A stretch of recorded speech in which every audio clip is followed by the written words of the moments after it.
Selalunya bila saya bagi tahu yang saya ni suka Gusti, orang akan pandang atas bawah. Betul ke budak perempuan ni suka tengok Gusti? Sebenarnya orang kita ni agak skeptikal tau bila ada seorang budak perempuan suka tengok Gusti. Sebab bagi dia orang Gusti tu adalah sesuatu yang sangatlah ganas. Sebenarnya tak pun. Bagi saya, pendapat saya sendiri, ia bergantung kepada minat seseorang tu.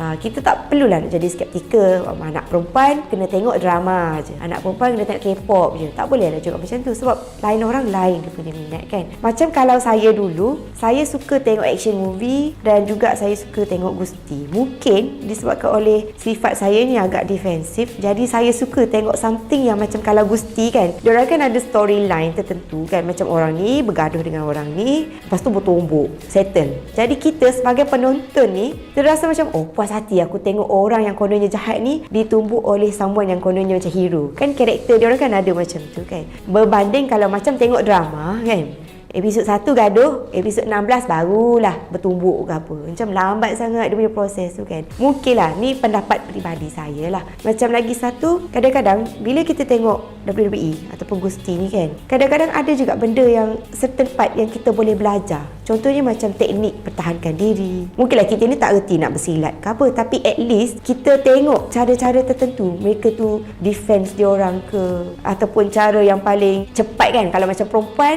macam mana ahli Gusti perempuan ni tackle ahli Gusti lelaki, dekat mana, part mana yang ahli Gusti lelaki ni macam lemah sikit lah. Korang pun tahu kan dekat mana biasanya ahli Gusti perempuan ni suka ni kan.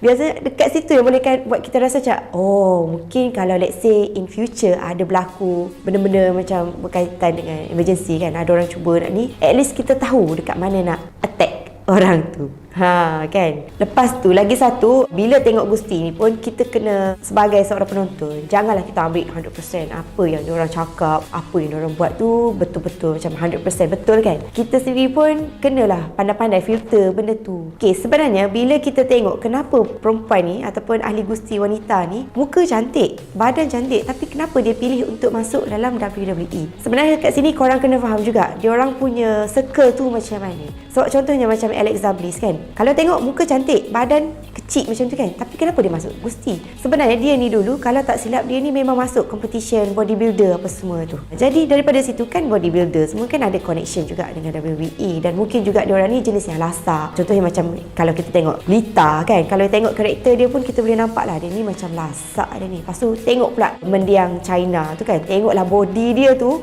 masa tu rasanya macam sama besar dengan badan si The Rock ni kan. So dekat situ kita boleh nampak lah yang sebenarnya circle dia orang tu yang memainkan peranan untuk buatkan dia orang ni nak masuk dalam WWE. Tak pun mungkin dia orang rasakan yang masuk dalam WWE ni mungkin boleh jadi macam instant fame lah untuk dia orang. Kan tak ramai perempuan yang minat benda-benda yang ganas macam tu. So bila masuk, so WWE pun dia ada juga macam buat filem kan. Tengoklah berapa ramai selebriti sekarang yang asalnya adalah ahli Gusti. Contoh macam The Rock, John Cena, semua tu kan. Dulu ahli Gusti, sekarang dah jadi kaya dengan pelakon. Lagi satu, mungkin orang kata dia masuk WWE ataupun Gusti ni disebabkan oleh duit semata-mata. Sebenarnya tak juga. Sebab biasanya dia orang ni, duit tu bukanlah dia orang punya main concern. Sebab kalau nak duit kan, lebih baik masuk dekat macam jadi selebriti ke yang tak perlu sakit ke apa. Tapi apa yang Pika boleh katakan dekat sini, lebih kepada minat. Sebab kita tengoklah badan-badan ahli Gusti perempuan tu pun bukan dia kata badan kurus keping macam tu, tak. Dia orang still ada lagi tau, dia orang punya sadar tu kan. Maksudnya dekat sini memang dia orang jenis yang suka pergi gym ke, yang memang suka badan-badan macam tu. So that's why lah dia orang ni masuk WWE kan. Lagipun WWE kan popular. Tapi kalau masuk sebab nak nama, mungkin lah kot. Mungkin lepas ni dia orang nak buat produk kecantikan ke kan.